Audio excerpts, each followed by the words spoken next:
Hello, YouTube coin community. David DeBloons here. Welcome to CoinOps live stream number 96 for January 8th, 2026. Let me turn off my screen here so I don't hear myself. There we go. What I'd like to start out doing today is give you a list of the coin shows that are potentially coming up in your area. So I'm going to share my screen and show you what I'm looking at. There we go. Okay.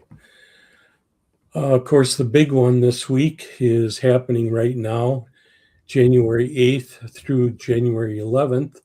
It's the Florida United Numismatics Annual Show in Orlando, Florida. I believe Brad is there. Hopefully we'll hear from Brad today. He might drop in. Also, January 9th and 10th, we have the Las Vegas Locals Coin Show and Currency in Las Vegas, Nevada. On January 10th, we have the 5th Saturday Coin and Currency Show, Pinellas Park, Florida. On January 10th, we have the Seminole Coin and Watch Show, Seminole, Florida. On January 10th, we have the Colts Neck Coin, Currency, Stamps, and Card Expo, Colts Neck, New Jersey. On January 10th, we have the Cleveland Coin Expo, Broadview Heights, Ohio. On January 11th, Second Sunday Coin Show, Melbourne, Florida. January 11th, Hunt Valley Timonium Coin and Currency Show, Hunt Valley, Maryland. January 11th, Melville Coin, Stamp, and Collectible Show, Melville, New York. January 11th, the Ohio Coin and Collectible Show, Westlake, Ohio. And finally, on January 11th, the Montgomery County Coin Show, Telford, Pennsylvania. And as long as we're looking at this screen, let's look at the always interesting precious metals market. So currently, gold is down $2.80 to $4,454 an ounce. Silver is down $2.33 to $75.93. Platinum is down $46 to $2,264 an ounce. Palladium is up $4 to $1,788. And rhodium is down $125 to $9,975.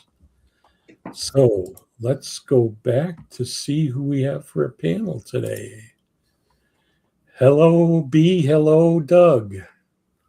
Hi, everybody. Good to see you. Let me get my chat back up. Chat's back up. Okay. All right. Hi, Lisa, Ronald. Mean one. Mo. Hi, guys. Good to see you. And hello, Doug and David. Hello. We've already said hi, but I'm going to say hi again. Howdy. Just so everybody knows, Robert is fine. He had some things he has to take care of today, so don't worry about Robert. He's just taking care of some items. He may join us later. Also, Brad may join us from the fun show. We'll see if he can make it from there. I'm sorry, Doug, I cut you off. It's all right.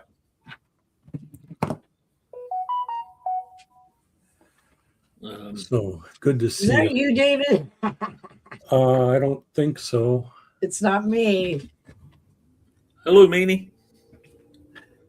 Meanie's in here. Ronald. Ronald Harris. Yote Okay, I'm fan. using a highlighter right now. It helps when I'm reading. Okay, Are you sorry. okay? Using a highlighter while I'm reading. Because I've got all kinds of information for you folks about silver, and some of it's good, some of it's not so good, but it will help you make a decision, I hope. And I'm not an investment expert. I just want everybody to know that. But I've been following silver since I was a kid. So, yeah, I know something about it. I don't know what I know about it, but I know something. All I know is it's on a roller coaster. Yeah, it's a roller coaster. But I'm going to help explain that to you today. Good, good. You guys are going to be surprised at what I found out, because even I was surprised. Okay. I mean, I could do the presentation that I had prepared like 2 weeks ago, but now I'm going to kind of do something different. Okay. Sure. Yeah. Look at my notes. Good. AB1. Oh, my dog. Let me get him out of here. Hold on. Okay. God, he's a Johnny. pill. He's a pill. Shaddy's in the house. The Mr. rubber band Pintoff off. is in the house. All right. Good to see you.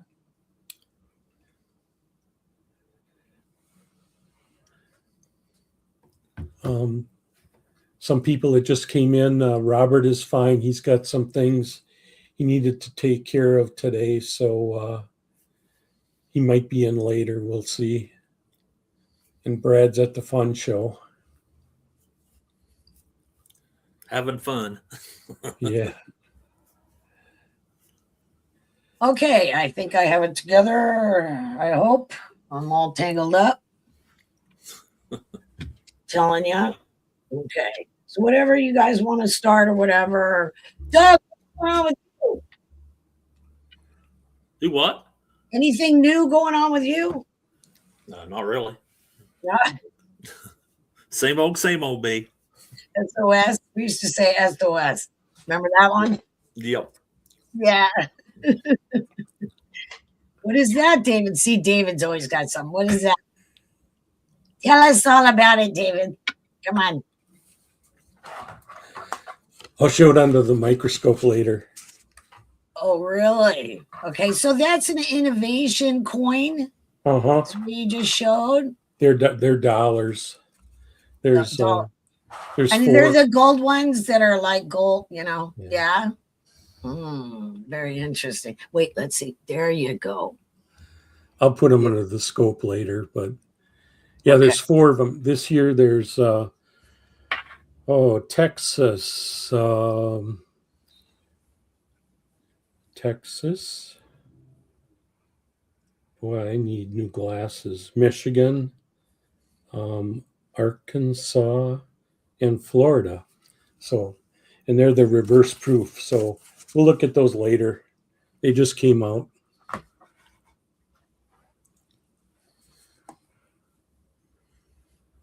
Let me put my mic back on. I don't like people listening to me type. You know, it's annoying. Oh But my anyway, God. B1 had a tornado 2 miles away from them this morning. so you're lucky it steered the other way. Ooh. That's too close for comfort right there. Ooh.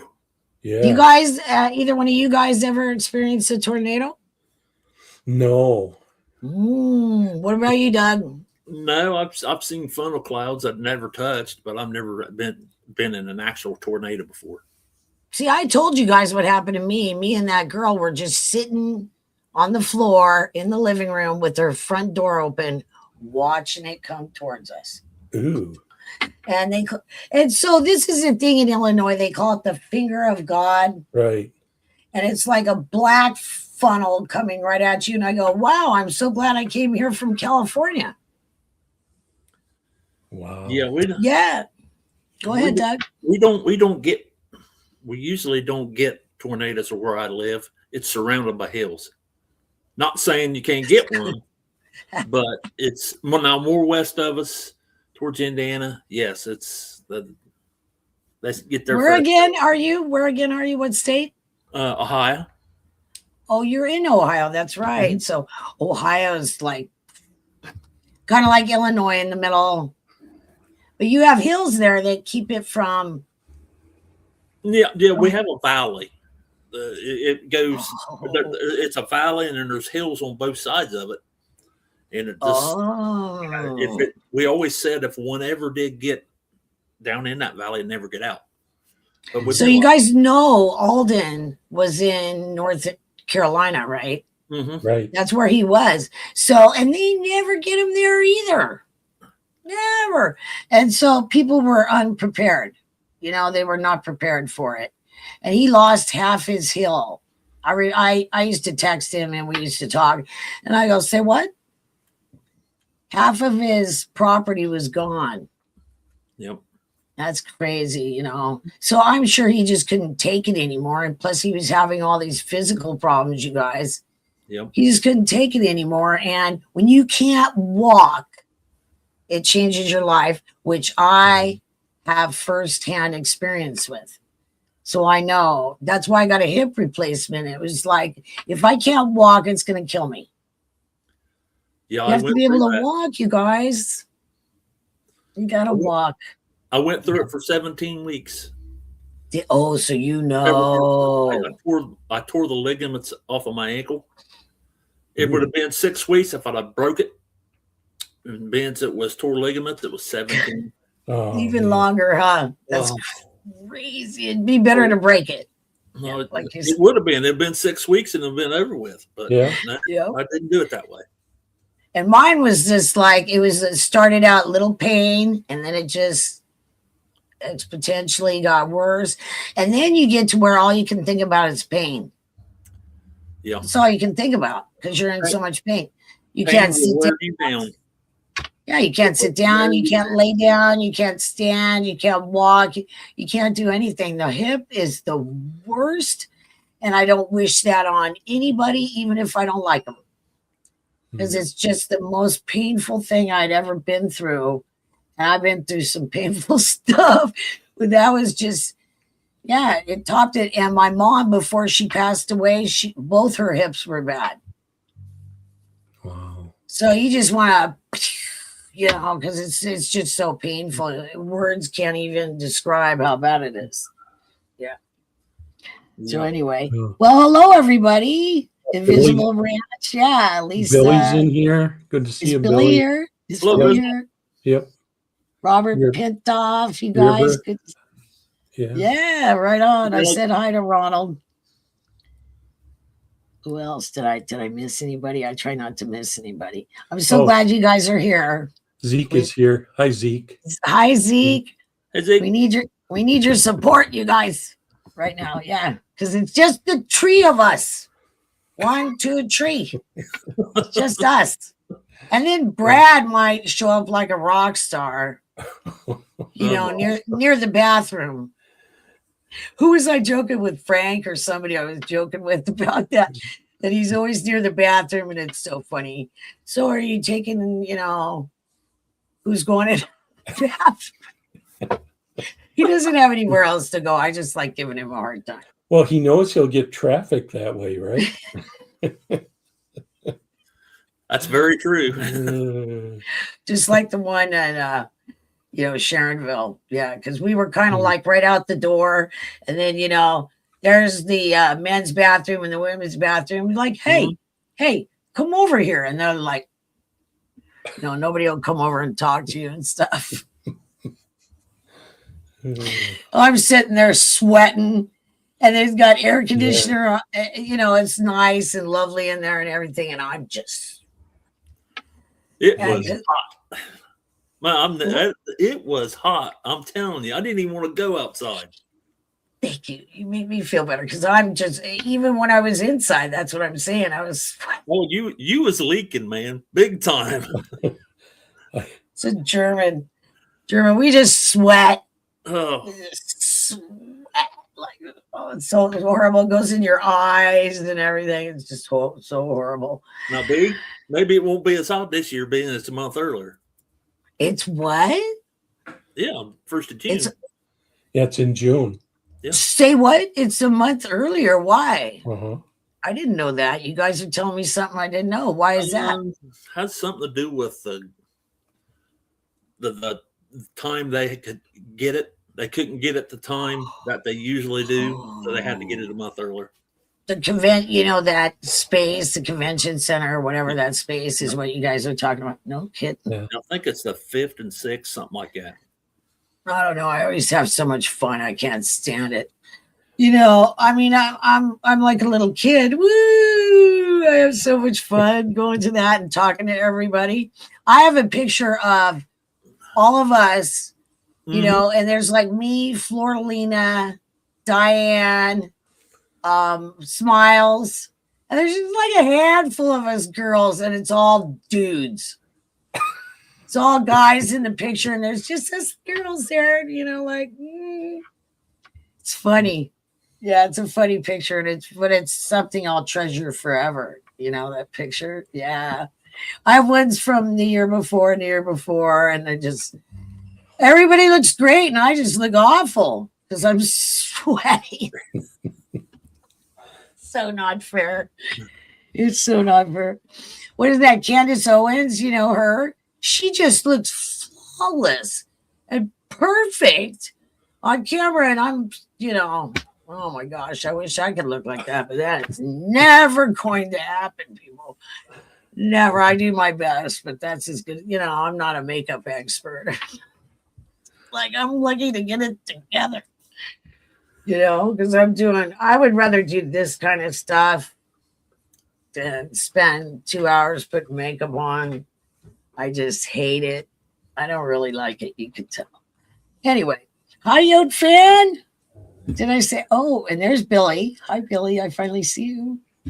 And Invisible Ranch. Shaddy, how you doing? Good to see you. So happy when you guys show up. It makes me happy. I worry about it. I'm sure David does too. Yeah. Shaddy. I'm sorry. Did Shaddy, did you go to the fun show today? Yes. Did you go? Did he go? He needs to come on tomorrow. I saw a podcast the other day where there was like 10 people on it.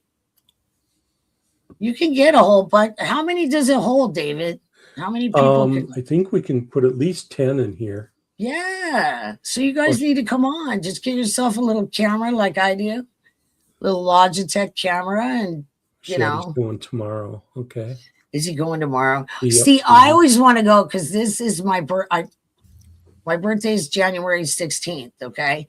So I always want to go to the fun show, but I never end up going because it's, cold, money, I just never end up going. Long ways from home. Yeah. Especially for you. Oh, thank you, Ronald. That's right. I had RJ. You know why I had RJ jump in? So I could take a break and go to the restroom and grab some drink and everything. I'm like, I can't get out of here. You know how that goes. Hi, Rhonda. Good to see you, Rhonda. Nice to see some people that we don't see very often. Okay. So whenever you guys want me to start, let me know. This is going to take some time to talk about. What are the plaques on the? Yes, Doug, tell them about your plaques on the wall. Plaques on the wall were from fishing tournaments I fished back in the 80s and 90s. I bass fished. I've got a lot more, but I ain't got enough walls, so I fished a lot. I fished every Saturday and Sunday for a long time. And did you ever ocean fish? I went to Myrtle Beach one time. I watched people do it. It's a lot harder. Oh my goodness! They got it would cost a lot of money to fish. You would think, because they got all that lead on there and the rigs they have and the bait and the big poles. And I used the little ones. I used to go with my dad at Newport Pier in California, and as soon as you put it on, you drop it in there, it's gone. The fish are lightning quick. I've seen catch little sharks. I I bet didn't want nothing to do with that. I mean, I it's tough. kind of It's like really my hard. All the other stuff's like, well, the river's not that good either. You have to find a spot where they're hiding, right? In a river. Yeah, you got to cover a lot of water in the rivers. They just ain't everywhere. You would think, you look at the bank and you go, man, that would be a real good place. And it may not be any fish there for 5 or 10 miles. And all of a sudden, you'll find them. Yeah, that's why I wanted a pocket fisherman, because you got to go through the bushes, Doug. Yeah, yeah. Oh, when I fished the creeks, there was places that I'd take me a little corn knife and cut a hole to where I could throw out into the water because the banks were kind of tall and you couldn't get down in there. So I just cut me a little hole out, make a little cast, and catch all kinds of fish. Yep. And people that talk too much, you need to be quiet because fish can hear. Well, I didn't know that, Doug, when I was younger. I didn't know they had, don't they have holes or something? They can hear. well, they feel vibration. They can feel vibration. Okay. In the ponds, when you're walking on a pond levee or something, they can see you if they didn't got to do cattails or anything in it, and they can feel the vibration. And they're hard to catch sometimes. You got to be real quiet. That's what I'm talking It's about. not as critical on the lakes, but in the ponds and creeks, it is. It's worse, huh? Yeah, it's just worse? different. Yeah.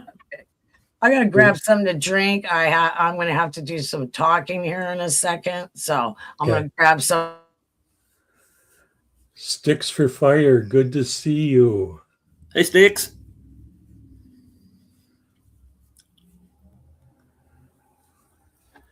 Doug, but I think you're like me now. We like the crappies and the panfish, right? Yeah. Yeah. Do a lot of crappie fishing. Me and my dad's he's in his early 80s, and he always wants me to take him crappie fishing. And we've got two lakes that are full of crappie, and it's fun to catch crappie, especially when you can get on a school of them of 40 or 50. Nothing all you get better. done doing is this. Yep. That's what I was talking about. Crappie fishing. It's fun. Bass fishing's tougher. Have you seen those things, Doug? I just saw it like yesterday or the day before that shoots it out there. It shoots the cast. I've heard of them. I've never. That could be good or bad. Exactly. I was like, wow, that's something I've never seen before, and I can't wait to ask Doug if he's done it. So you haven't done it yet, huh? No, I've heard of them, but I don't know. I don't know. It's not really fair. I don't think it's really fair. And I've seen people chum in the water, which is not really fair. It's not very sportsmanlike. And I think it's actually illegal in some places to chum the water. People taking a can of corn and throwing out there. I go, what are they doing? And somebody told me, they're chumming the water. And I go, what's that? And they go, they're getting the fish to come up. And yeah, they don't even have to hook them. They can just, net them. That's terrible. Saltwater fishing, they do, huh? What is that? Crappie is something. What is that? Crappie?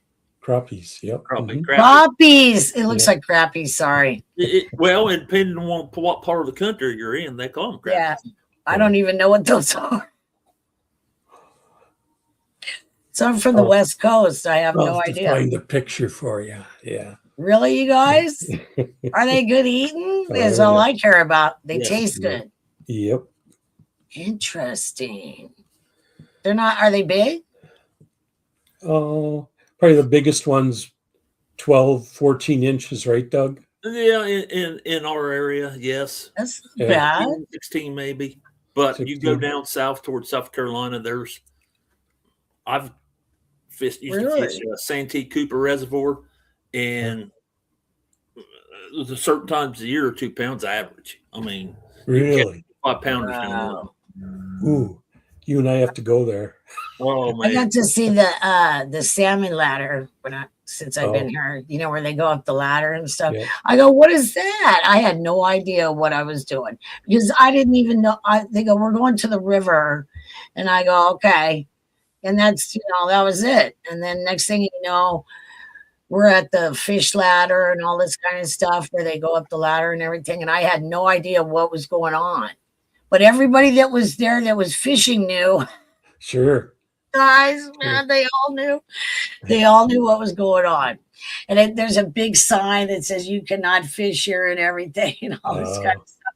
And they're sneaking around. I go, you guys are going to get in trouble. It's not worth it.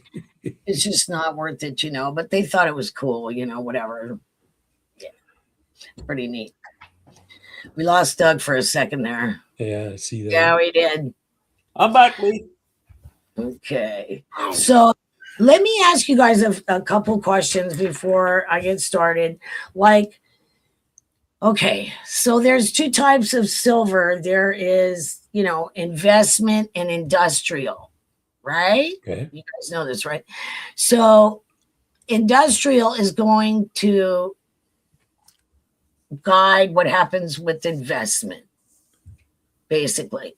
And this is what I was trying to tell everybody last time about how it's the what do you call it, the electric vehicles, the solar, and that kind of thing is what drives the silver market.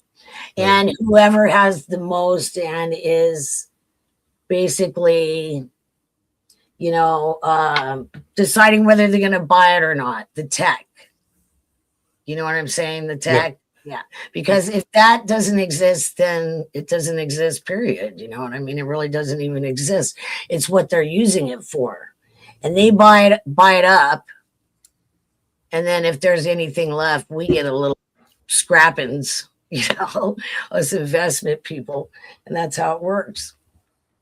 People have no idea. Yeah. And it sounds really great and la-di-da right now and everything, but I have a couple of things to let you guys know in case something starts happening when you want to sell. Because I've always been interested in the stock market.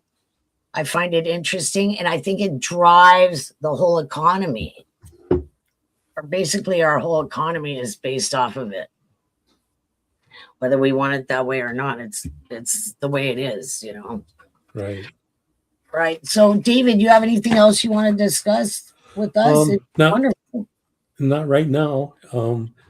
Should we jump into your I think we should, because Okay. it'll drive the rest of the conversation, you guys. I mean, you guys are going to be surprised. So let me see if I should start off with this one first. Okay. So you know what, though? See, I'd rather start off with this because this is like 2 weeks old. Okay, so how silver, here, let me get, my dog is under the desk. Can you tell? And I don't want to run him over with the office chair, Okay, so how silver investment bottom can drop out, you guys. The bubble in 2011, when silver hit $48 and everyone was predicting like $200, it then crashed to $26 in 5 days.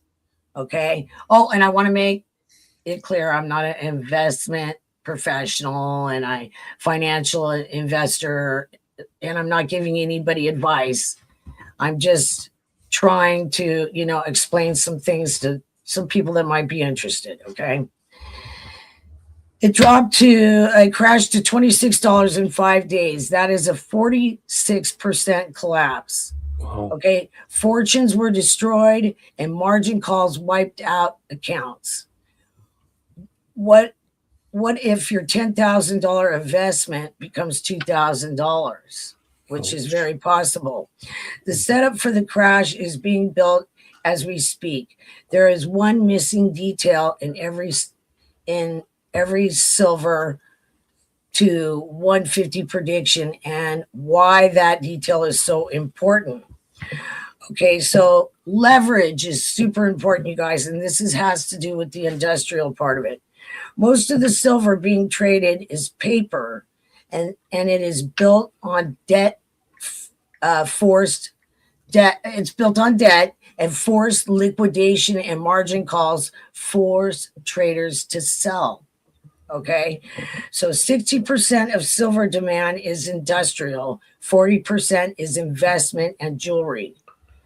So if industrial drops by 20 to 30%, then it becomes a surplus, and that will crush prices. Okay, global demand is around 1 billion ounces per year, and global supply is around 900 million ounces per year. That is 100 million deficit. But that's assuming industrial and demand stays strong. If that drops to recession levels, that becomes a surplus, and that destroys bullish narrative. Okay. Meanwhile, while investment demands are high, if industrial demand drops and retail stops buying, investors stop buying, and demand disappears. So what they're saying is, if the industrial, as soon as investment demands, okay, let me start over again. Meanwhile, while investment demands are high, industrial demand drops and retail stops buying, investors stop buying, demand disappears. So it's kind of like a chain link event. You know what I'm saying? It just trickles on down. Okay. Yeah. Okay. Okay. So then I said, these are my notes. And they are sloppy. Okay. Stop buying, demand disappears. Okay. So let me backtrack a little bit. Stops buying, investors stop buying, demand disappears. It becomes a double collapse. Supply stays the same, demand craters, and the price follows. Okay. So as soon as this happens and consumers stop buying, investors liquidate, and the price will fall off the cliff. In 2008, this happened in 2008, from $21 to $9. So do you see how fast it can just bubble? I mean, it's just like, so right now there's a bubble being formed, and it's just about ready to pop, you guys, in my opinion.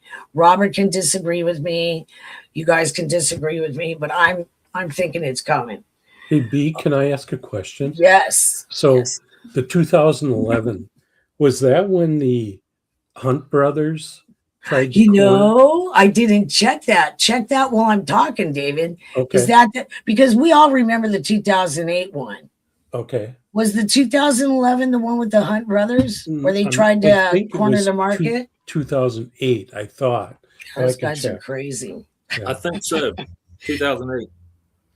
Do you know, Doug? Do you know? I think it's 2008. Okay. Okay, so it fell off the cliff in 2008 from $21 to $9, not because supply increased, but demand collapsed. Okay. Okay, so factories shut down, consumers stopped buying, and investors liquidated.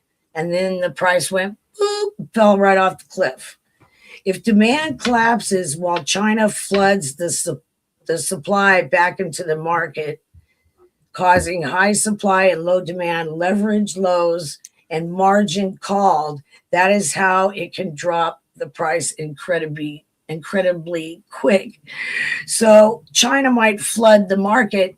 If there's not enough demand, you guys, for tech being manufactured in China, then they will flood the market. They will flood the market with supply again. And I don't know if you guys seen it, but investors in China are buying bricks of silver. Yeah, okay. Right now. Okay. Okay, so let me see where I am. How can this happen? If consumers stop buying electronics, solar, and EVs, this can happen. Demand collapses and the price will follow right after that. When retail is at the top, this is not bullish. This is a top signal because retail figures are always late. Retail buys at top and sells at bottom. So that's how that happens. Okay, let's make sure I got everything in there. Okay, so when bullish starts questioning the thesis, the can't talk. Oh, you know what? I did miss a whole section.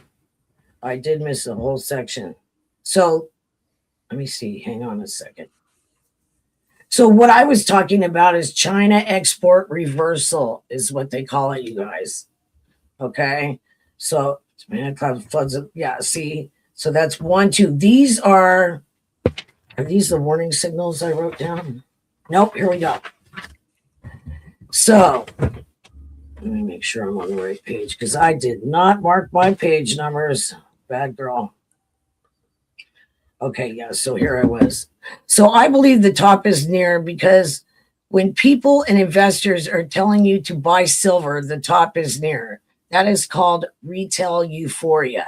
So you know how grandma's telling you to go buy silver, and people that don't usually buy silver like us, the people that are like, that never buy it, start buying it. That's called retail euphoria. Okay. When Google searches for silver are at an all-time high peak, this is called a classic late stage bull market behavior. Okay. Warning signs, silver is dropping and not returning. Okay. I thought this was really important for all of us to hear. Okay. So number 1, margin hikes and CME raises 2 or 3 more times in January/February. The liquidation cascade is starting. Time to exit. So do you guys understand what that means? The CME is the COMEX, the precious metals market, the COMEX. Right. Okay, so when the margin hikes and the CME raises 2 or 3 more times, the liquidation cascade is starting and it's time to exit.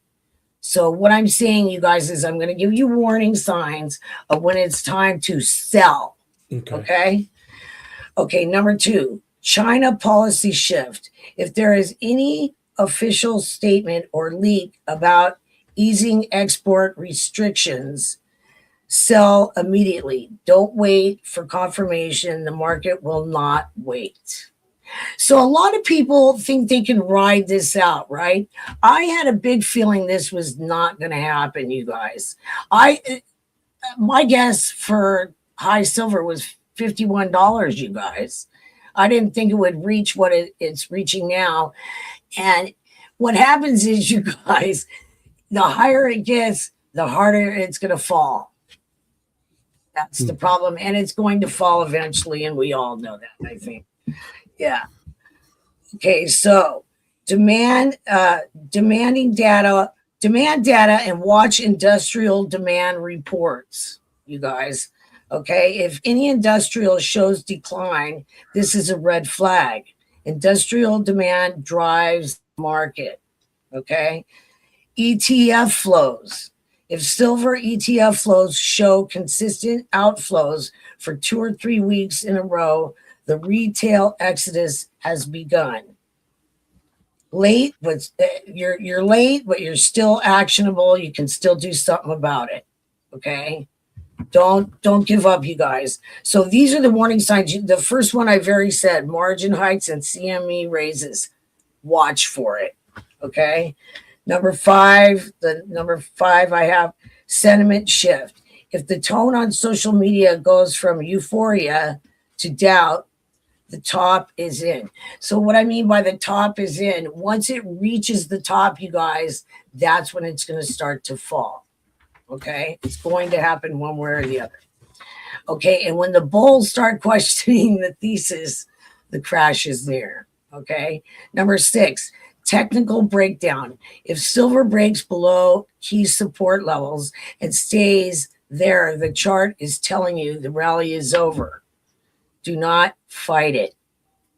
Do not fight it. I mean, if you think you can ride this out, go for it. but I don't really think it's a good time to invest too heavy. The people, if you were going to invest, you should have already done it. Okay.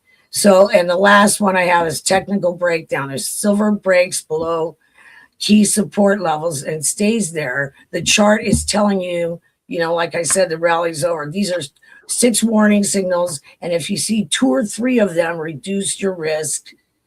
And if you see 4 or 5 of them, exit. You need to exit out of it. So this is just what I believe, you guys. I mean, you guys can believe whatever you want to believe, but I think these are very key events to the beginning of the going down. And when it goes down, it goes quick. It goes like quick. It goes from up here to down here in like no time. Days, you guys. It only takes days because everybody sees it and starts panicking. And then all the, guys they're selling all their investment and all the paper as much as they can sell is what they're doing. So that's just what I had to say about it. So export controls reverse, and retail is all in parabolic rallies. Okay. Always ends in crashes. That is not a bearish opinion. It is a pattern recognition. So this is what I'm saying. So what I was telling you guys, it's a pattern. And as soon as you see the pattern, you need to, make or break, make a move. And I think it's coming pretty soon. I mean, this guy that I was watching today predicted March. Okay, you guys. Okay. So we're going to know what's going to happen this next year financially by who is purchasing industrial silver. And if they're not purchasing it, that's where it starts. And then the retail is basically the last people that wake up and go, hey, we need to sell, because everyone else is going to start selling before that. And if you see it, you better jump on it and do something about it. So I can do the other report that I had prepared about silver and gold. Also, if you guys go ahead, I would love to hear your comments about what I just told you. Let's hear it from you guys. What you guys think about this whole thing and the exit. What do you think, David and Doug? What do you guys think about all this? It's so hard. I just don't know it. I didn't think it would even hit 50. And now we're sitting above 70. Yep. It's coming though. Do you see it coming? It's coming because people can't, when investors, which is us, start buying up physical silver, that should tell you something right there. You see what I'm saying? Nobody does that, just us crazy people. We do it all the time. But when people that don't buy it on a regular basis start buying it up because they're worried about the economy, okay, that's when people should start paying big attention to what is going on in the stock market. Okay? Yeah, and you know what the margins are, right? They give them a margin every single time of between here and here. That's what a margin is. When it's between here and here, that's what you got, and as soon as consumer confidence starts backing off because people don't have the money to spend, that's when there's going to be a problem. And so this guy said, like, for instance, people that buy cell phones all the time, all of a sudden they can't buy a cell phone. That's going to start backing it off. So if the economy starts crapping out, you know what I mean? That's when people are going to stop spending. And as soon as people stop spending, that affects the industrial. This is what I've been trying to tell everybody for I don't know how long since I started doing this podcast. I've been trying to tell people, and every time I'm just like, I don't know how to explain it. I don't know how to explain what's going on in my brain, to all of you of what's going on. So as soon as that happens, the EVs, how are they selling right now? I think they're kind of tough, right? They're not hard. selling good. They're Yeah. not selling good. And then solar, if they don't stop spraying the sky to block out the sun, how's solar selling? Has anyone thought of that? You know how there's all the, blocking out the sun stuff for what do you call it, global warming? What about that? Do you want to buy solar? Isn't that work on sun? I just think Right. it's like stupid. I don't know what everybody else is thinking. That's just my opinion. And then, like I said, all the tech, computers, cell phones, all that kind of stuff. If people can't buy them, what do you think happens? It starts sliding down, and sliding. It just slides right on down from there, you guys. So this is what I've been trying to say for a long time, but I didn't know how to get it into words. So I tried today, and I still didn't do that good, but I tried. It's hard to explain. Keep your eye on the stock market, you guys. The ones that are heavily invested in silver, I would keep my eye on the stock market. And I would also, this is another just my advice. If you have a lot invested in silver, you might want to sell right now while it's high. Sell high, buy low. I know it sounds really simple, but a lot of people just don't know when. So that's what I was trying to tell you is when.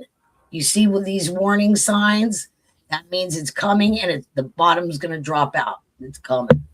And I just think it's coming. I don't know if it's going to reach $100. It'll be interesting to see what happens. But I don't have that much invested in silver, but there's people that have got bricks, and if I was them, I'd be selling that and buying gold. I was just going to ask you, should I be trading my silver for gold? Well, it's super high, of course. Okay. And, that's what affects our hobby or whatever you want to call it, because Sure. numismatically, Morgans, peace dollars, all walking ladies and all that stuff. The 90%. Yeah. Yeah, 90% silver is selling for like over spot.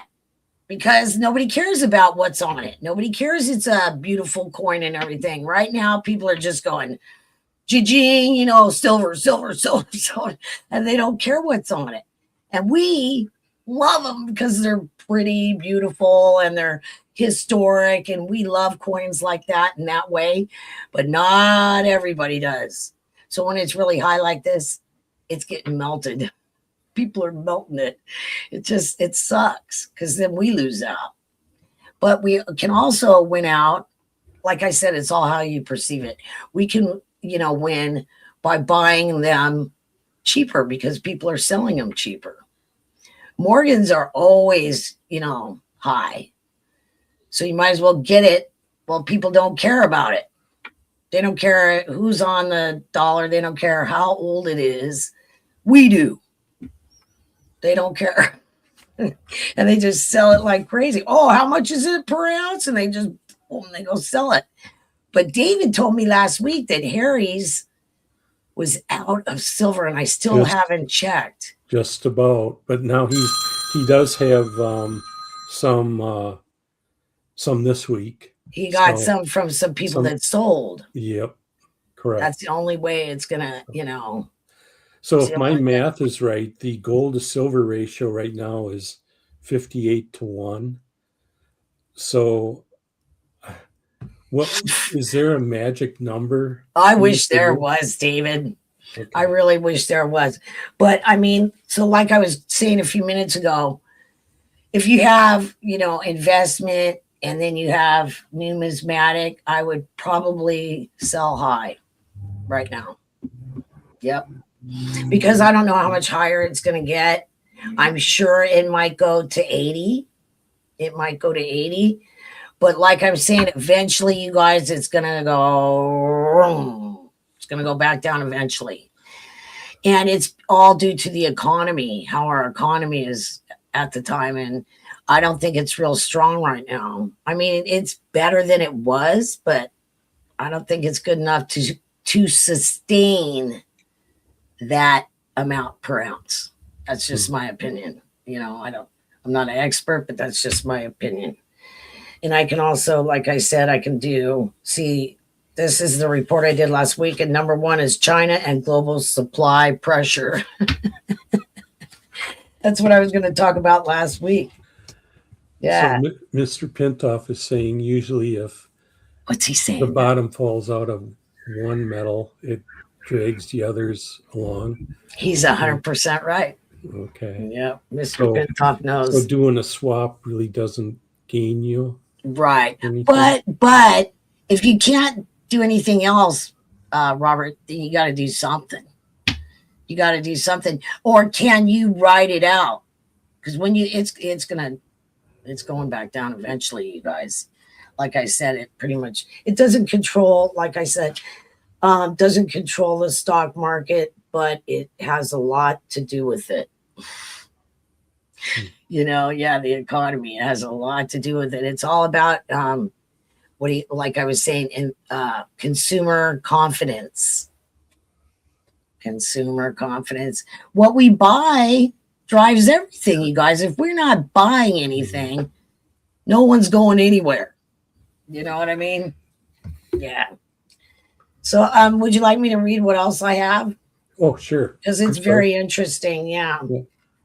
I'll Silver put you and back. gold moved steadily higher throughout 2025. And while that didn't surprise many precious metal watchers, the reasons behind silver's rise are often misunderstood.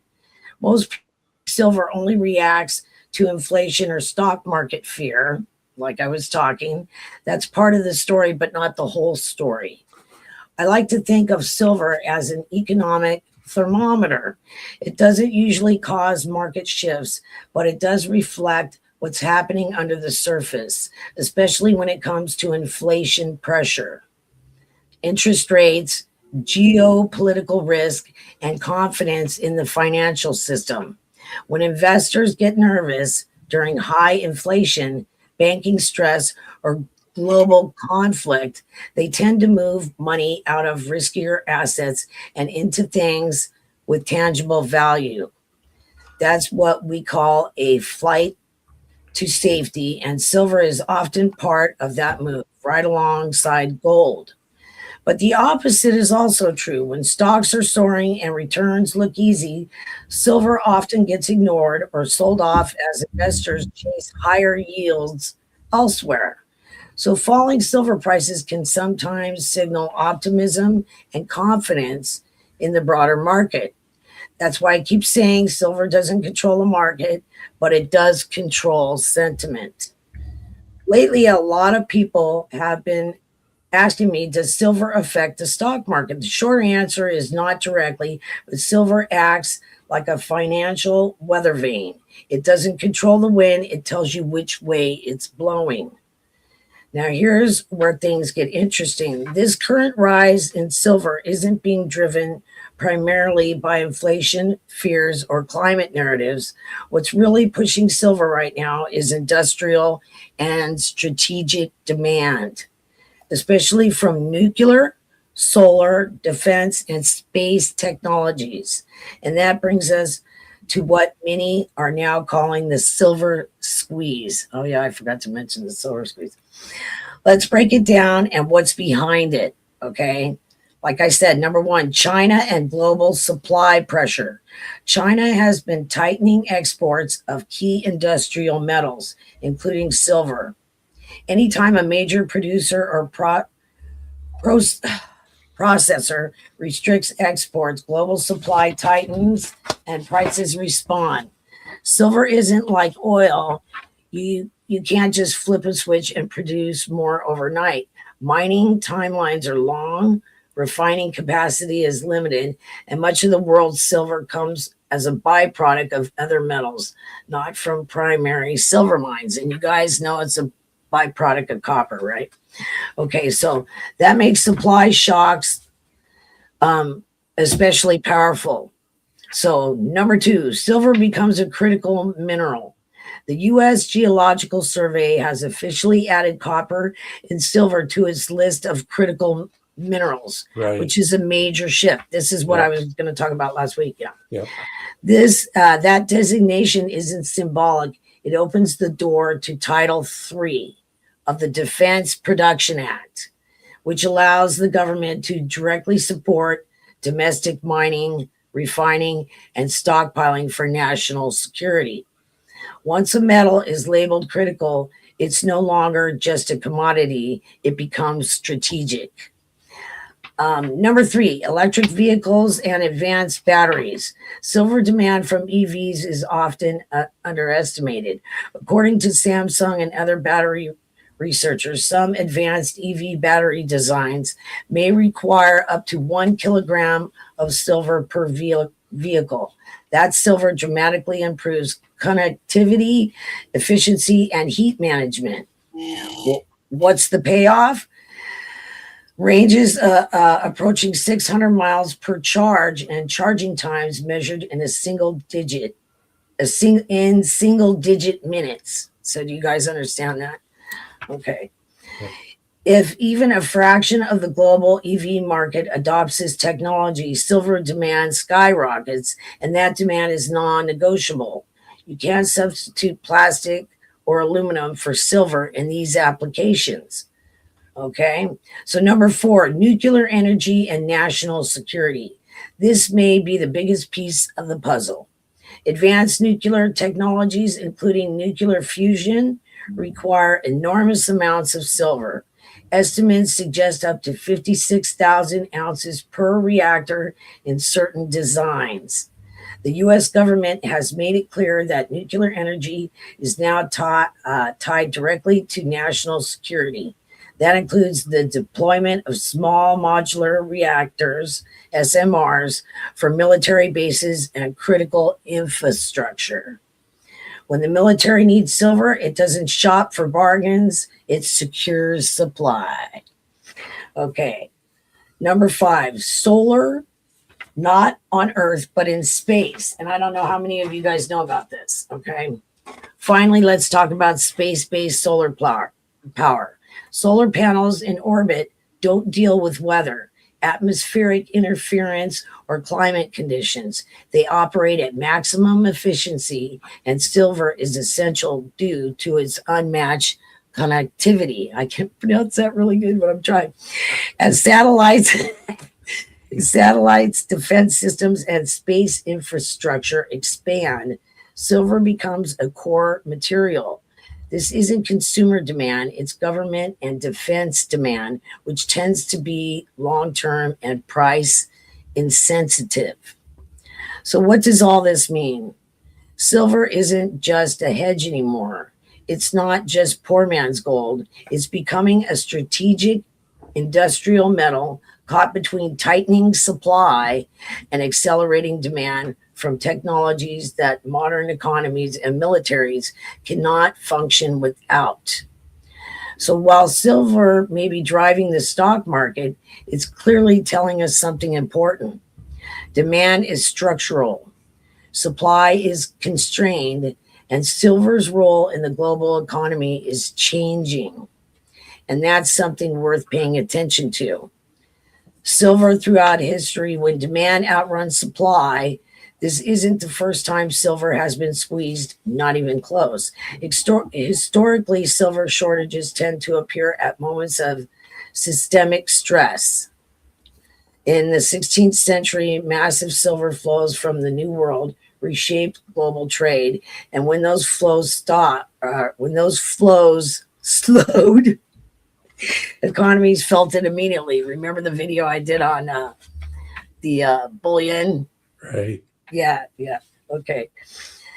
Okay, so in the late 1800s, debates over bimetallism and demonetization of silver triggered political upheaval and market volatility.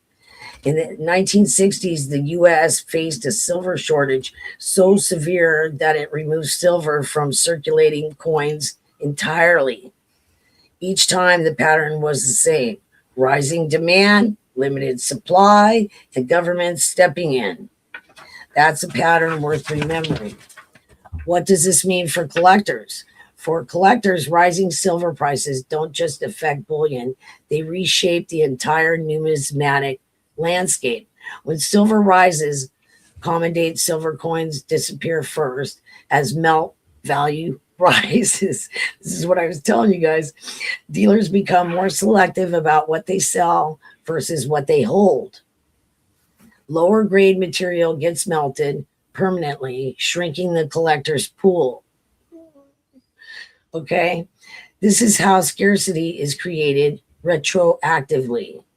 Coins that were once plentiful can quietly become scarce, not because they were rare to begin with, but because they survived past melt cycles.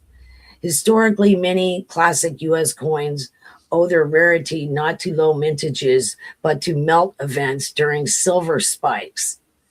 For collectors, this means two things, okay? Quality and originality matter more than ever. Coins with strong numismatic premiums tend to survive squeezes better than borderline material, like I was saying, Morgans and stuff.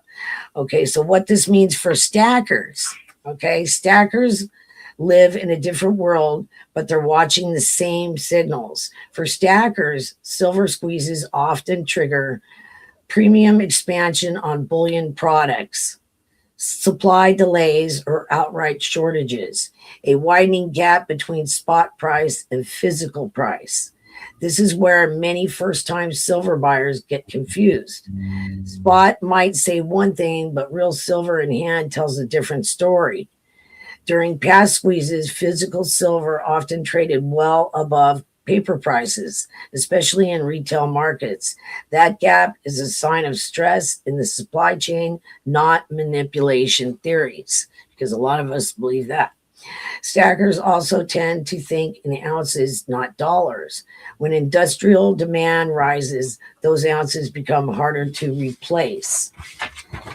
Okay, so a historical warning sign. One of the most important lessons from past silver squeezes is this. Once silver leaves the market, whether through melting, industrial use, or government stockpiling, it rarely comes back. Unlike gold, which is hoarded and recycled, much of silver is consumed in ways that make recovery impractical or uneconomical. That makes silver unique. It's both a monetary metal and a consumable resource. What's the big picture? So whether you're a historian, a collector, a stacker, or just someone watching the market, silver is flashing a familiar signal. We've seen this movie before. Supply tightens, demand accelerates, governments step in, and the landscape changes permanently. The difference this time, silver isn't just backing currency or filling vaults.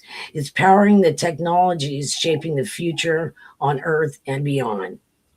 And that's why this moment matters. Okay. Okay, so what do you guys think of these are some questions that I was thinking. What do you guys think of rising silver prices? Does it help or hurt collectors in the long term? What do you guys think about that? I have a couple more questions you guys might want me to ask too. At what point does melting become a real risk again?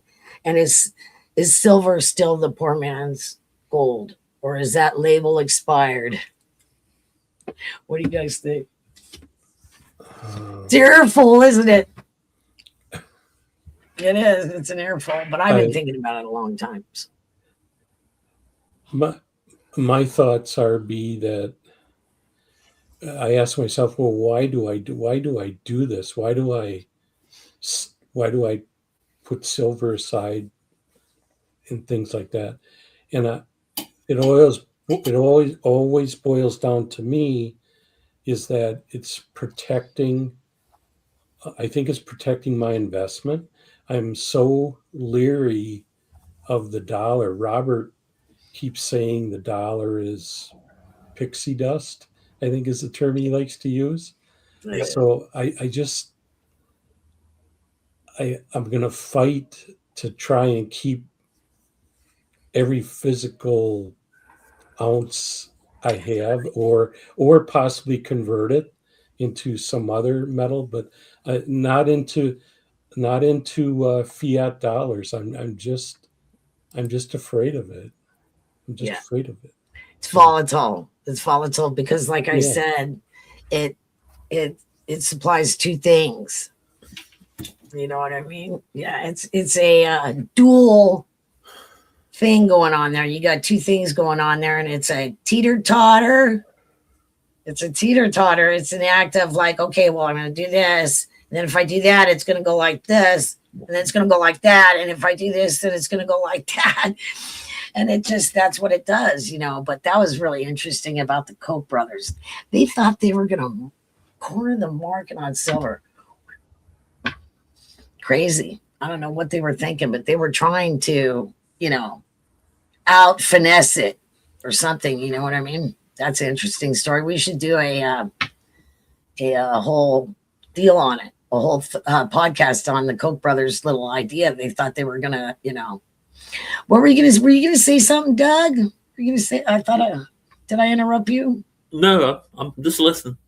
Oh, you're listening. Yeah. Okay. So, David, I don't know. I think diversify. You know what I mean? Spread it around. Spread some, put a little here, little here, little here, little here. Don't put all your eggs in one basket Right. because the Right. bottom could fall out, you know? And I don't see it getting over $100. I'm sorry. You guys can think what you want, but I don't see it getting going that high. It's going to break for that. It's going to go snap. Yeah, you brought up a new technology that I've been reading about, and that's the silver being used in batteries. Apparently, that's going to really take off. From what I understand, it puts lithium batteries to shame. From what I understand, so And the EVs, they put it like all the Yeah. Teslas all But- have silver in them. but I think it has capabilities to go to even like your phone or your AA or AAA batteries. That In the batteries. yeah. So But I don't think it's completely developed yet. Completely. I think it's just in the beginning of being developed and they're putting them in, right. you know, the EVs and stuff. But if us consumers are not buying that stuff, what's going to happen? See, that was the whole Yeah. point of the first part of what I was talking about. If we don't buy stuff, the whole bottom will fall out of everything because that's what it's basically using as a guide. You know what I mean? Sure. I said China's the one that's manufacturing most of that stuff, correct? All the tech stuff, you know, the electronic stuff.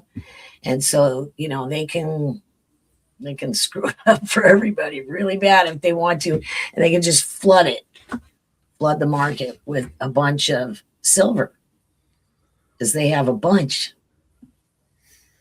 So Do you know, did China put a restriction? They were like January 1st, they were supposed to reduce. yeah, see, I didn't look that up. I was going to Okay. look that up, but I didn't look that up this morning. But there's definitely, I think they're going to put on how much people can buy, which would be you got your industrial and then you have your investors. And we fall in the investors category. So, but I guess a lot of investors are buying it. That's what I saw this morning on Okay. they're buying like bricks of silver. That doesn't mean everybody should run out and buy some. That's just my opinion. I don't think you should unless you can afford it. And then how's this? Flip it. But is it going to do you any good to flip it if you can't sell it for much more? Still, the people Right. that were stacking for years and buying it at really low, those are the people that should be selling it. Selling it hot style. I would be selling it. If I had a bunch stacked, I would be. And like you said, investing in something else, And all the baby boomers are aging. We're all getting old. I'm not necessarily a baby boomer. I'm the next one, Gen X or whatever, but barely. I'm barely Gen X. But yeah, everybody wants health products is big time. Solar is good. All those things. Some of the other things I mentioned are good investments if you want to buy stocks, I don't know. I try not to tell people that kind of stuff, but yeah, that's what I would do. If I had been stacking for years and I had like a lot of it, I would sell part of it. You betcha. I'd be selling part of it. Well, it's high. I don't think it's going to go much higher, you guys. I mean, I hope for all your sake it does. All you stackers and all you people that have been buying silver for the long haul, I hope it does go higher so you guys can sell. But I don't know how much higher it's going to go. None of us do. It's like a fortune telling thing. I wonder how high it's going to go. None of us know. All depends on the economy. My crystal ball is broken. So The world economy. And it's not just our call. It's not just our call here in the US. It's world. It's a global thing. So it'll be interesting. Keep your eye on the stock market, you guys.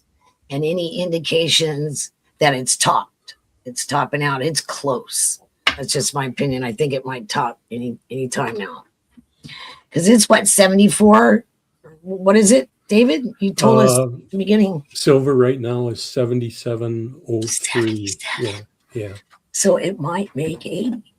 It might make 80. It did touch 80 the other day, but it fell right back off. Retreated. See? So Up and down, up and down. Yeah, that's it's hard to guess. But like I said, all those little warning signs, keep an eye on it. Because that means it's going to top out. And once it hits the top, it's going down. And it takes a while for consumers and the retail market to catch up. But the stock market guys are out there going, they're selling it as quick as they can, getting rid of the paper. I've never bought any kind of paper metal, and I neither have I. never will. Neither I never have will. I. It's a bad want investment. it right here. You know what they do is they tell people to buy them for mutual funds and all that. I don't even want to say it. That stuff is so terrible. They did it to my mother and my father, with their paychecks. Yeah. Oh, what's this deduction? What's this deduction? What's this? What are they taking money out of your check for, Mom? So, when you say watch the stock market, is there a certain thing like the Dow or the NASDAQ or The COMEX is what. COMEX? Okay. Mhm. Yep, the COMEX, the CME is what I'm talking about mostly. Okay. And this is kind of like another keyword, you guys, is called the bubble. This is like a bubble. So in 2011, it was a bubble, is what they call it.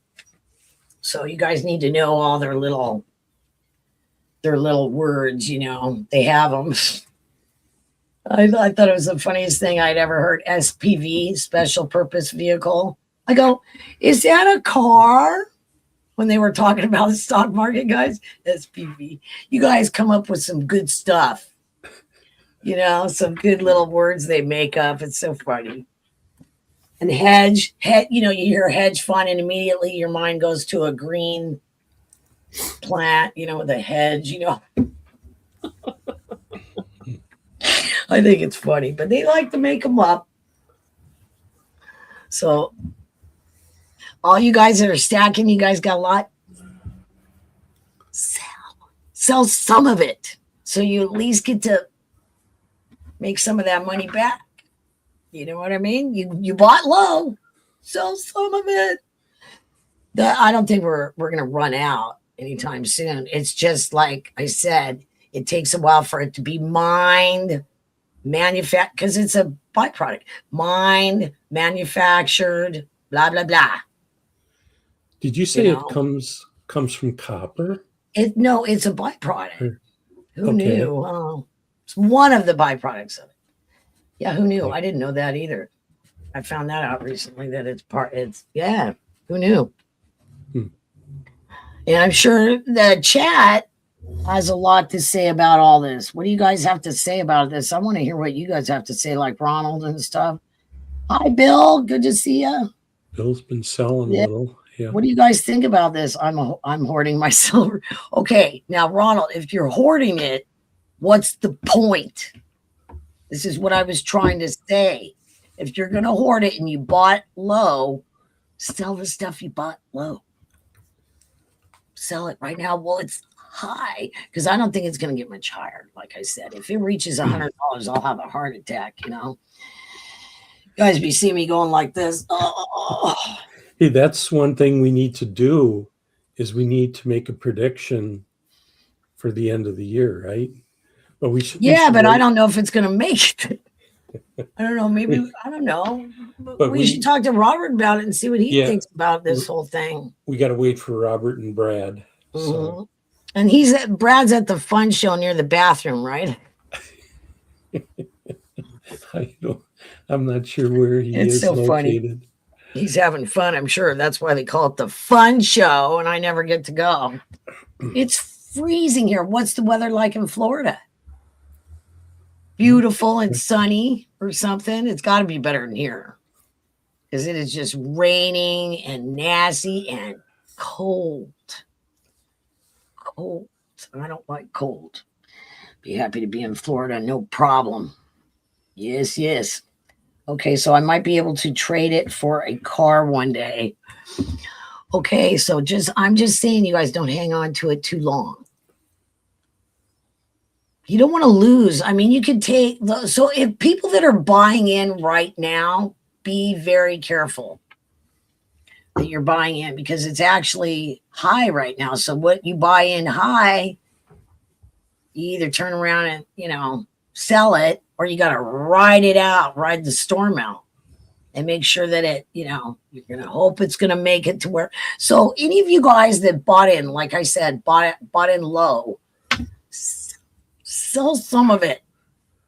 That's your profit.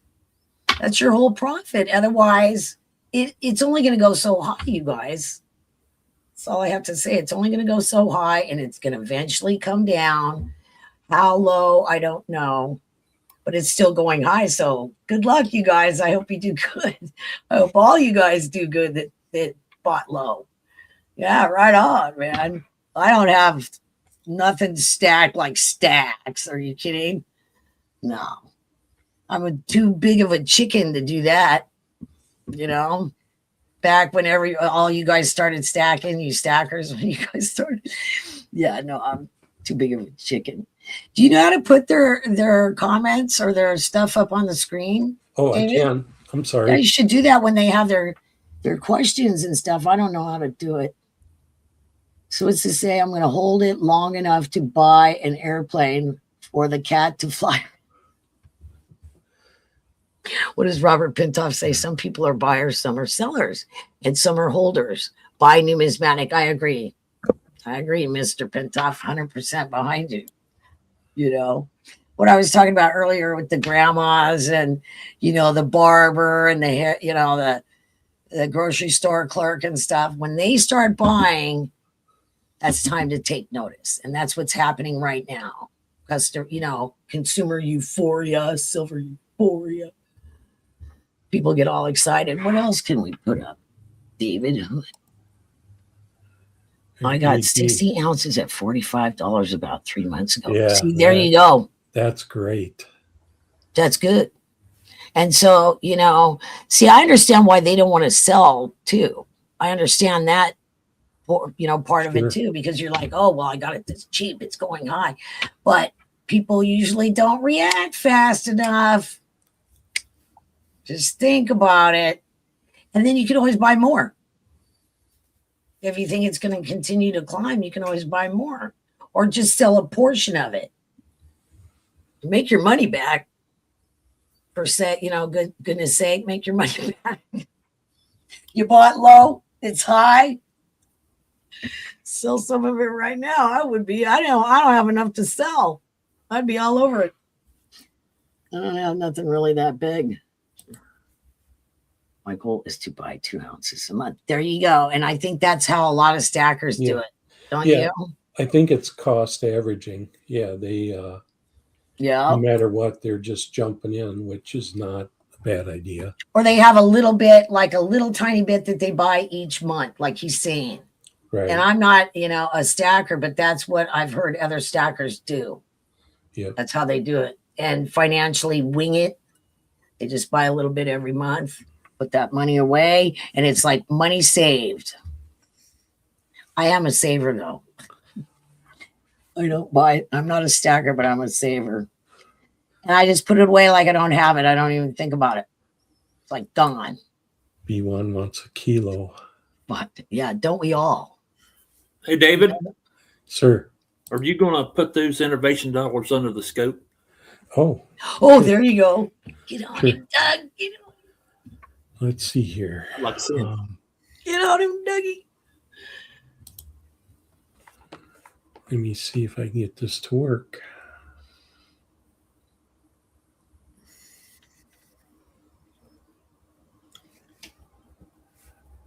Yeah. I know a guy. You're funny. I know a guy that knows a guy that knows a guy. It's funny. My scope. Oh, maybe I should turn it on. That would help. I love reverse proof, don't you guys? Let's see here. My camera.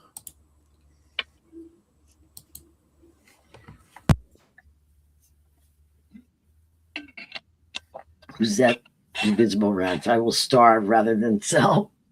You got to sell it someday, don't you? You got to sell it someday. Sell while it's high.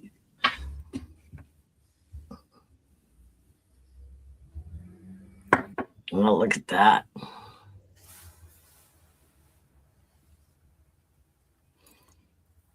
That's nice. It's nice. I love designs, anything but dead presidents. You know, you get tired of looking at them. Let me see what's on this one.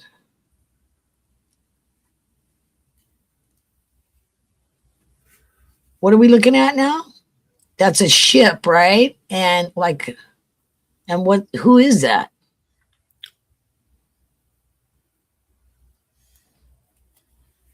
Who is the figure on the coin? The human being. Who is that? Ray Montague? I don't know who he is. Tell us. Do you know who he is? you're Any muted. of you guys know?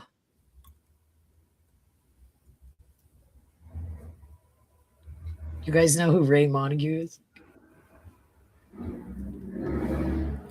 For them what I paid. Right on. Yes, it's nice. Thank you, B1. I see what you put in the chat. Thank you. It's nice. I'm not getting pummeled. He thinks it's funny, you guys. Yeah. Mr. Fun Show, he thinks it's funny. Anyway, and I put up with him because he really is a nice person, you guys. He really is. And you know that. You met him. Oh, look at that. See, I don't know what you guys think about that. That's an interesting subject. Supposedly, we're going back to the moon. Have you heard this? I don't know. I don't think we're ever there in the first place, but maybe we ought to go there at least once, right? Looks like the Stay Puft Marshmallow guy. That's pretty funny. It's going to be something. Yeah, I think it's David. Does he know he's muted? Are you muted, Dave? Are you muted? Somebody thinks you're muted. One of the guys. Who is it? Lisa's asking if you're muted. Are you muted, David? I think he is, B. We can't hear you, David. What happened to your voice? And you're gone.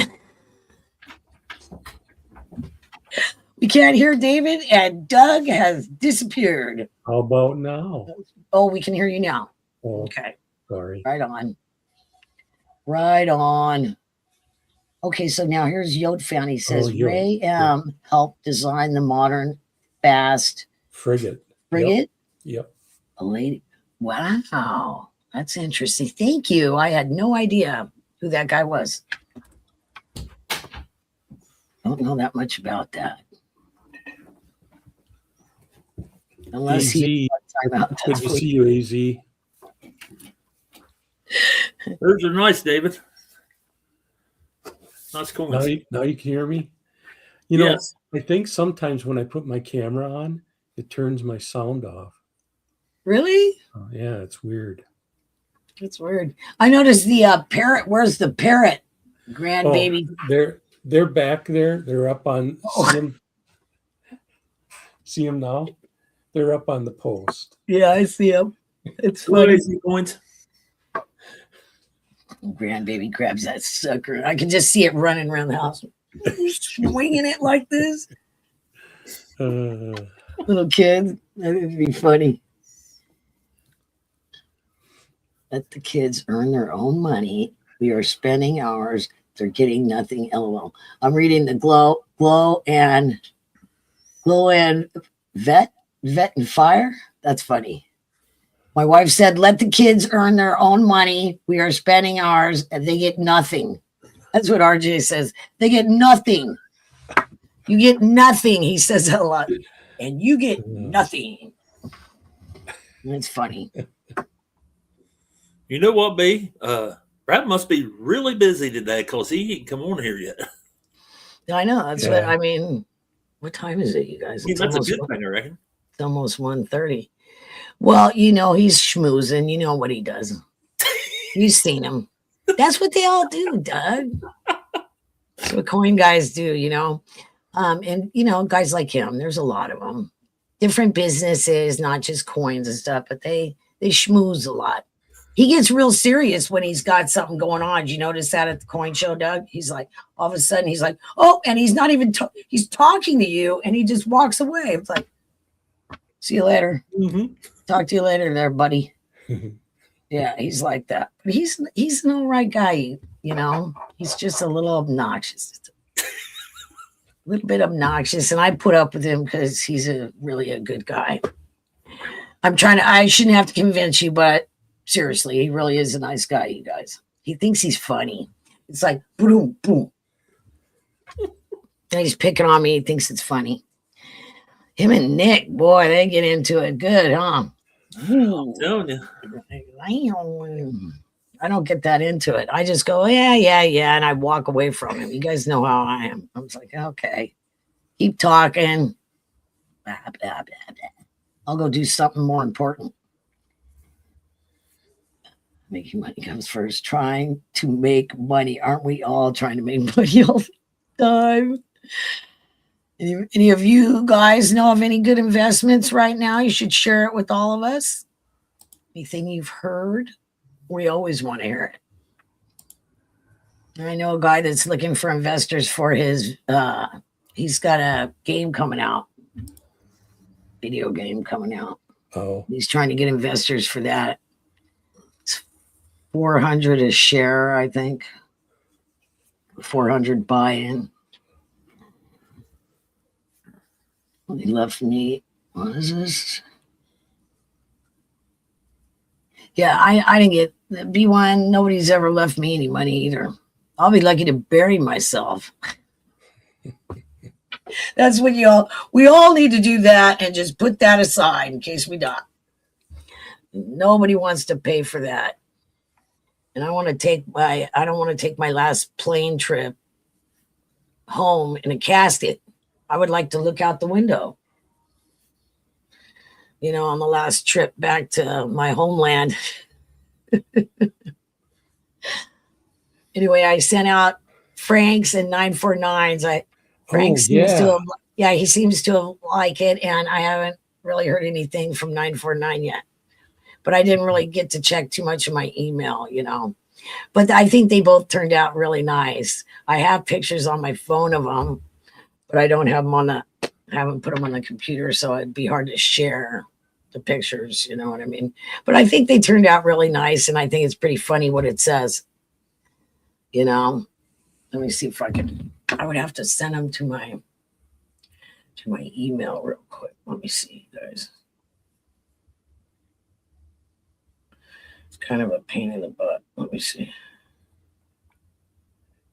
Hey, Doug, would you like to see some of the new coins that are coming out?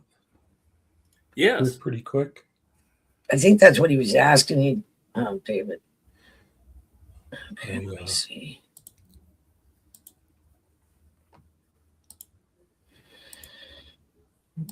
Okay, no, that's not gonna work. Okay. Go here. So this is the 2026 U.S. Mint upcoming releases. On February 5th, the first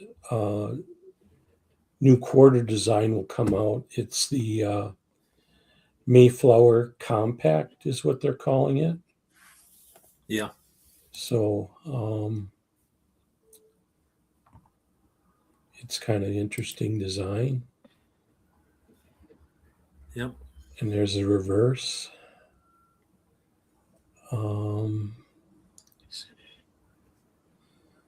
Okay, Dave, learn how to use this. This is an interesting one. I didn't know that this is going to be a set. I thought these coins were going to be sold individually. I'm sorry, one is a coin and one is a medal, but they're listing this as a set. So they'll have the gold dime, and then they're also going to have the companion medal, and this will be sold as a set, which kind of surprised me. I thought they'd split them up, but apparently not. That's why they call it companion, possibly. So, but we don't know when that's coming out. And what else was I? Oh, here's the second quarter that's coming out. And this will be after the first one. And it looks like the Revolutionary War is highlighted on that quarter. So those will be the first two coming out next year. So that was interesting to me. Yeah, they're different. I sent you the pictures. If you can put them up on your screen, I sent you the pictures of the two T-shirts I made for the guys. You did? Okay. Yeah, because I don't know if they're going to show them to you guys, but they're cool. Did you? Where did you send them to, B? I sent one to Frank and one to 949. Oh, the pictures to you? I sent them to your email. You did? Yeah, it should come up. Maybe it didn't. Maybe I did something wrong. Find that. I could try to send them to my other email. Oh, that's okay. Let me look here. Okay.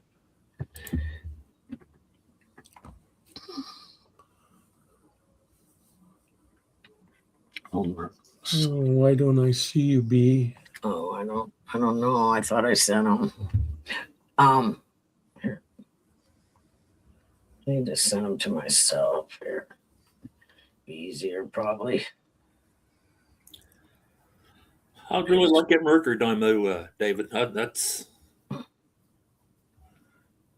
the gold one. Yes.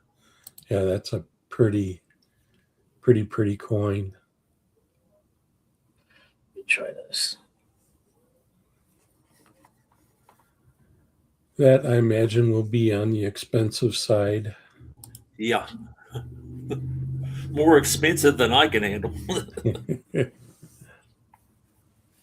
Okay, let me try that. Oh, B1. B1. Let me try. I'm going to try to send it to myself. B1, you notice we haven't had to use the BS card today at all. Wonder why that is. Okay, so I hope I attached them. Let me see. Let's try send. Trying to send them to myself here. Okay, let's see if they come up on mine. Oh, there you are. I see you. Did you find them? I see you. Okay. Let me take you over here. Do you see them? I got one open right now. Let me share my screen. Okay. I have so much fun doing this. You know, I enjoy it. Yeah.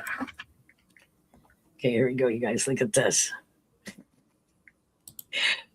So this is to 949, and it says, I'm naming the baby goat Frank. And then that's his cell phone where it says sold. Congrats, 949. Look at the little baby goat. And this is before, you know, Doughboy was doing it. It just took me a long time to come out with, but I just thought it was so funny when Doughboy was naming him Frank too. He named the goat Frank. I'm like, right on. That's what I was doing. It's funny, huh? Oh, man. I like It takes the a long carrots. time, you guys, to do that. It takes a long time to paint that Oh, whole I thing bet. out. And I can only do it when I have time, you know. Did you get the other one too, David? Yeah, let me The other one's pretty Let me, funny too. see if I can get the other one here.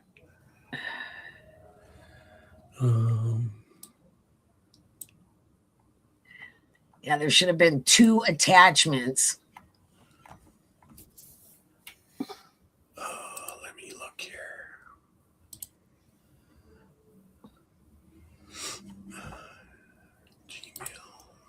I had a lot of fun doing yours, David. Yours was a lot of fun. Yeah, I should have worn it today. Yeah, so much fun, you guys. And I dyed the t-shirts too. They were white. They're crappy t-shirts. I'm not buying them again. They're like Hanes or something. I'll never buy them again. They're terrible. But it's all I had, you know.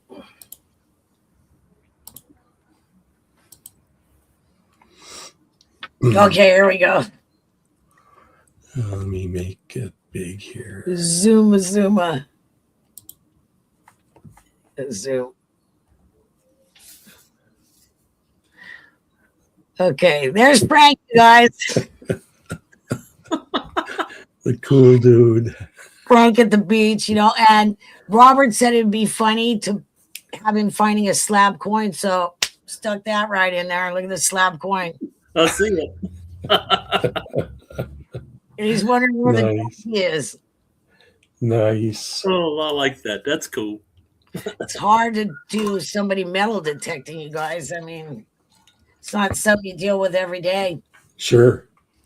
You know, it was so much fun doing the ocean and all that kind of stuff. I had a ball doing it. Great Who job, wants to Dee. be next? Who wants to be next? Yeah. You, Doug? Are you next? Who's next? I Sure. got nobody going on right now. Who wants to be next? I still wear my purple shirt all the time. I wear I it haven't all the even time. made myself one. I've never made myself one. I like to make them for other people. I have so much fun doing it, you know. David had to get one. You might be next, Doug. Yeah, I think so. Make a fireman fishing Oh, boy. Yeah. and you're fishing. I have a kitty fishing pole. You ought to see it. It's for kitty fishing. Doug does karaoke too, right? That's right. Yes. Right. Thanks, David. Any other ideas? I've done it for about 10 years. Really? What do you sing? Frank Sinatra or are you a crooner?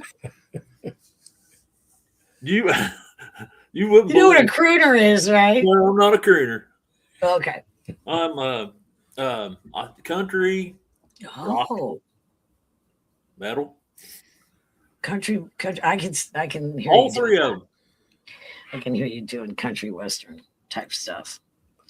Those guys are good singers. Yeah, I do a lot of bluegrass. Done bluegrass. That's what my dad used to like. Yeah. I was in a bluegrass band for 3 years. That's been about 20 years ago. But What'd you play? Just sang? I played the doghouse bass, and I was a high tenor. And a what? High tenor. What is a doghouse bass? Well, it's a stand up. It's a Oh, big Stand up bass. They play. you stand up and they're about as tall as you are, and you play them like this. Yeah, the original bass. Yeah, the old style. Looks like a huge violin is what it looks like. Uh-huh. The stand up, isn't it called a stand up bass? Stand up bass, doghouse bass, whatever, they call them both. Yeah, that was really popular here a couple of years ago in Oregon. All the three guy band, Mm-hmm. the stand up bass. I play bass guitar too. Right on. Right on. Oh, 949's here. Oh no. Hi, 949. Oh boy. Hi, donkey. I hope you liked your t-shirt. You already got it, right? Because I sent it 3-day. You should have got it already. Frank got his. And then I sent him a little toner because I have a lot of toners, Lincoln sent toners, and you guys, the ones that I sent you, 949, the one I sent Frank, blue and green ones are the hardest to find, believe it or not. Not the pink and purple. There's a lot of those, but the blue and green ones are harder to find. In my opinion, I have a lot of them. I told you how that happens. How it happens is called heat and putting it in a Whitman book that's blue. I remember when first time I met Brad, I'm walking past his table, in the entrance and stuff. And I go, what are you giving these away for? These tone coins. This is the first thing I said to him. Well, he was saying something before that anyway, and I wasn't listening like usual. Not listening, Brad. I'm not listening, Brad. I just don't listen. You know what I mean? He can say whatever he wants, and I'm not even listening. Pretty funny, huh? I get a couple of weeks. Hello.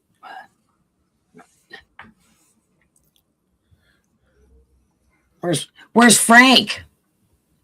Where's the goat? Good Where's question. the baby goat? I love baby goats. They are cute and funny. But that goat on 949's channel, I about died. The donkey was picking up the goat. My eyes got this big. I went, holy mackerel. I've never seen anything like it. And he's flipping the goat around, the donkey. Holy mackerel. And then that guy jumps over the fence. He had to be big dude. Jump over that fence. It looks like it's this high, but it's really like this high. And yeah, he's busy with work. Frank's working. That's good. Keep him busy. He needs to stay busy. Uh-oh, they're coming to get me. Yep, that was the squad. Just went past. Oh. I don't even know what the weather looks like outside right now. I'm gonna go look real quick, see what it looks like. Dog's right here. Look at him. Here we go. Here's a dog. You guys see him right there. Oh, that's his rear end. There it is, right there. The dogging. He's being quiet, you guys. Hasn't been barking or nothing. Oh, Ronald, that's good. That's even closer to me. Rothschild is closer. Yeah. That's the name of a town. Yep. Mm-hmm. Rothschild. Yep. Bummer. No. That was something about where they were from too. You know that? That's not their original last name. Rothschild. Yeah. It was something to do with the area that they were actually from, I think. The Rothschilds. Okay. Yeah. So I can't keep all my conspiracy theories straight in my head all the time. I try to keep them straight, but I can't always do it. Chat room, what should we Thanks, Bill. Next week, you know what next week is? No. Trivia next week. Oh, Brad is supposed to do his trivia thing. Right. Ant is good. Ant goes, give me 5 minutes, and we all knew what he was doing. Are you here, by the way, Ant? We knew what you were doing. Because he asked some tricky questions. I already know. I know how he is. Raining in Iowa, huh? Chocolate there. Where in Rothschild? Is that what you're talking about? Oh, wow. 949? 4-bedroom, 4-car garage. Yeah, they're Oh, buying nice. just David? over 2 acres. Oh, Even we may have to use that BS card next week too. So yeah. I haven't used it Pretty today. sure. So. Did you see what's on the back of mine? What's on the back?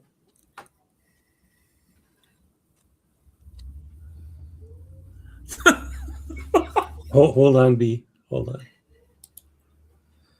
Butt kisser. So on my BS card, well, Brad's yapping away. I go, oh yeah, butt kisser. Nice. Yeah, Brad. But yeah, he's a good sport most of the time. Most of the time. It is not broken. I just don't check it that much, B1. I ought to hire you to check it for me. Oh, there you go. I'm just so busy and I don't check it. You know, I don't even like getting mail in the mailbox.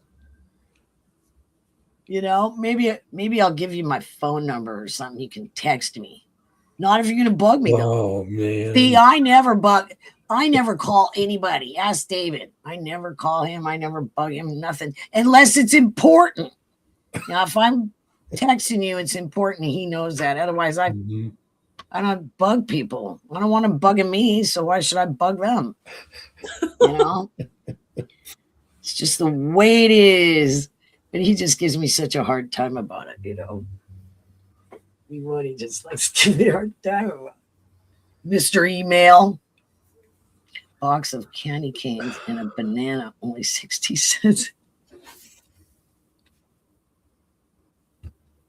Nice. 60 cents. That's like the old days, you guys, isn't it? It's like the old days. Yeah. You did well, yeah, but I didn't never call you, see, because I don't call anybody B1. It's horrible. You know, I don't. I only call them when it's important. You know, and then if I see something funny, I might send it to you too. Yeah, I know. I would never win that 949. You have to participate. I'm pretty much NP, non-participating. I don't participate in stuff. Basically, because I forget about it. I think that's what it is. I really totally forget about it. Oh, Zeke. Oh, I miss Zeke. There he is. How old are you, Zeke? You're not that old, are you? There's Aunt. Hey, There he Aunt's is. here. Hello, Aunt. Yeah. How you doing? Yeah, it's kind of quiet when Brad and Robert aren't here arguing. Oh yeah, they love to argue. Yeah, they do. Mm-hmm. They're like the kind of opposite ends of the spectrum, but they're friends. Kind of strange.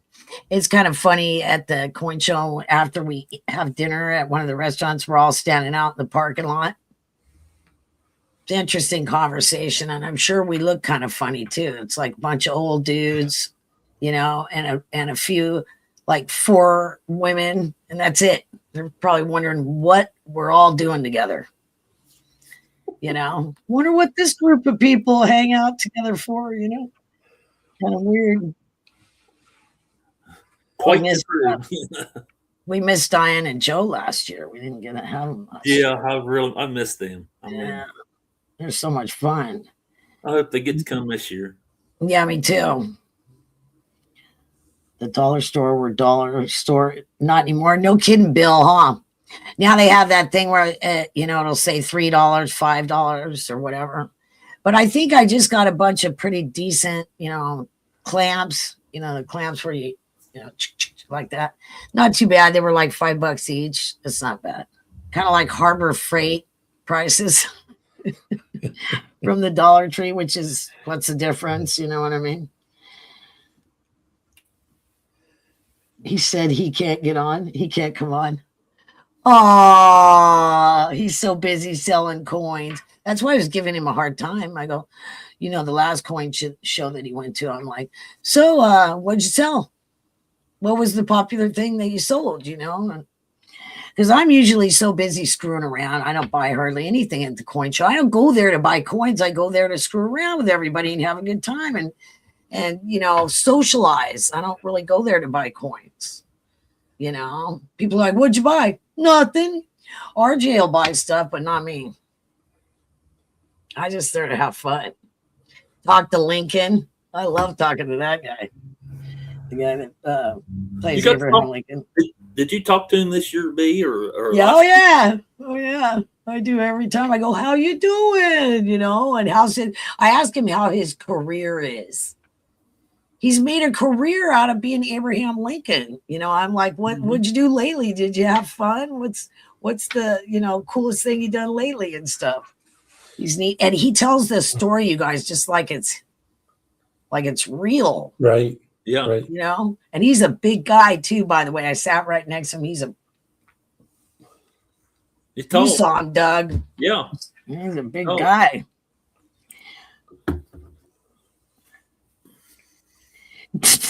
No, Margaret, you can't do that. You can't walk around. You got to, what? You guys didn't even have a bar the first couple years I went. There was no bar. And then not last year, but the year before that, they had a bar. And I'm like, da, da, da, da, da, da, da, da, da, da, da, and I just go back there and I talk to the bartender. He knows me now. But I feel most comfortable in a bar because I was a bartender for so long, you guys. I can sit in a bar and have a cup of coffee. I don't need alcohol. B, can you take drinks onto the Bourse floor? That's what I was just saying. You can't walk around with your drink. Okay. So I was back there drinking those little tiny things. You know what they call them. It's back there going, okay, see you later. He's a nice guy. He's a nice guy. I can't remember his name. But we talk about all kinds of stuff when I go back there. Yeah. It's in the very back. It's in the very back of the room, right, Doug? Remember? It's like you go in and it's way back in the corner. But at least they have something so we don't have to buy stuff out of the machines. Although they have every drink known to man in the machines. We had George Washington at our coin club. He is famous acting. Really? Get his number and maybe he could do the other show. That'd be cool, wouldn't it? Wouldn't it be cool to have Abraham Lincoln and George Washington there at the coin show in Sharonville? You know what? I wasn't even prepared to do this the last time. And so, I guess I will. I guess I'll do it. I was so sweaty. That's what I was telling David. It's so terrible. I felt bad for sweat you. with the air conditioner on, you guys. It's terrible. Florida knows she knows my pain. I wonder how that's going for those two. Yep, exactly, B1. That's exactly what I was doing because you can't walk around with your drink. Well, you probably could if you were like going like this, dumping alcohol in there and then walking around with your little bottle. You could probably get away with it. But yeah, no. I'm not doing that. I'm back there chatting it up with them. Yeah, it's neat. We got to meet Smiles. I'd never met Smiles. That was really cool, meeting her. That's the cool part. You get to meet people in person, Not this last year, but the year before, I met Amanda. She's so funny and such a nice girl. I love her. No, I mean woman, but she's a nice gal. How's that? We had fun talking every time she's there. She shows up. Yeah. Miles is funny. See the set at the table. Smiles? Yeah. She got me to buy one of those things that you put around here, and it's like a fan. So I'll be sure and bring that with me next time. She had me laughing the whole time. She's nice. It was fun. We have so much fun. And Doug got to go to dinner with us for a change. Yeah. You guys had never been before, and I don't know why you had never been before. Well, we come on a Saturday and we had to leave. It's usually. Oh, that's right. And yeah. now this year it'll be just like last year. We'll stay down there. Yeah. See, that was awesome. Did you guys stay across the street like we did at the Living Inn? We stayed. Or well, it's not across the street. It's like Kit Corner. You know what I mean? We stayed about 3/4 of a mile away up the road from where it was at. Ronald's doing his timekeeping. He's a good timekeeper. No, that's a good thing. I always try to figure out what people's thing is. And then I go, hey, aren't you going to do that thing that you do? You know, you got to keep them going, right? Yeah. He's a good timekeeper. He tells everybody 2-minute alert or whatever. You know what I mean? When they knock on the door and they go, knock, 1 minute alert or whatever. It's good to have somebody keeping. It would be nice if we could stay at the same place this year. Yeah, because I stay at the Living Inn. Yeah, or Living Inn or whatever it's called. Yeah. And they have that complimentary breakfast every morning and sausages and eggs and all that kind of stuff. If you get there before 9, I think it ends at like 9 o'clock in the morning or something. 949. Yes, she does go to the show with me. She's very nice. Her and hang out. Mm-hmm.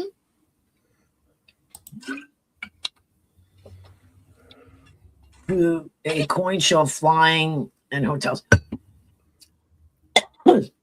Excuse me. You'll have to talk to RJ. I can ask him. RJ pays for all that kind of stuff. He books the flight and everything, the hotel and all that kind of stuff. And then the same guy drives us from the house to the airport every year, the same guy from Radio Cab. And then when we land in, what would you say? It's more like Kentucky. It's like in the Kentucky area, and then drive to Sharonville. You know what I'm talking about, David? Yep. Yeah.